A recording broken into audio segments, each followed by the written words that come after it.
गुरुर्ब्रह्मा गुरुर्विष्णु गुरुर्देवो महेश्वरः गुरुसाक्षात् परब्रह्म तस्मै श्रीगुरवे नमः।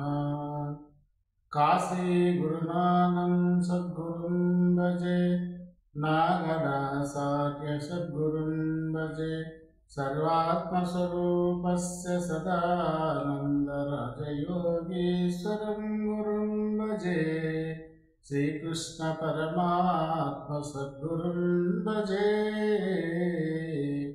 भगवद्गीత పురుషోత్తమ ప్రాప్తి యోగము 4వ శ్లోకము. తతః పదం తత్పరిమార్గితవ్యం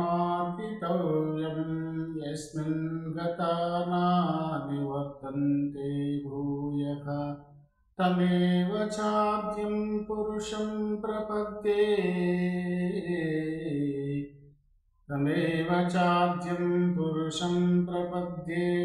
యతః ప్రవృత్తిః ప్రసుతా పురాణీ. పదాలు. తత్పదం యస్మిన్ గత నా నివర్తంతి. ఈ పదము తీసుకుంటే గత అంటే తిరిగి జన్మించదు.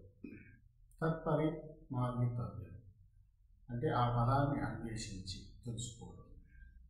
తమేవ చాద్యం తమ్ ప్లస్ ఆద్యం ఆది పురుషుడు పురాణ పురుషుడైనటువంటి వాడు ఎవరైతే ఉన్నాడు అతన్ని తెలుసుకోవడం భావం.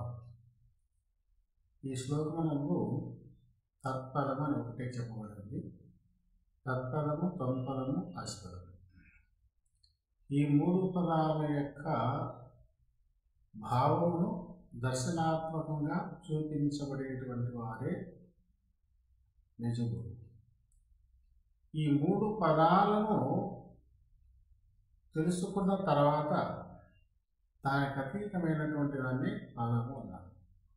అంటే అది పదము కాదు, అనేది కాదు, వినేది కాదు, కలిగేది కాదు, వస్తువు అగ్రహితమైనటువంటిది, అంతటా వ్యాపించి ఉన్నది అని శృతివాక్యములు చెప్పబడుతుంది.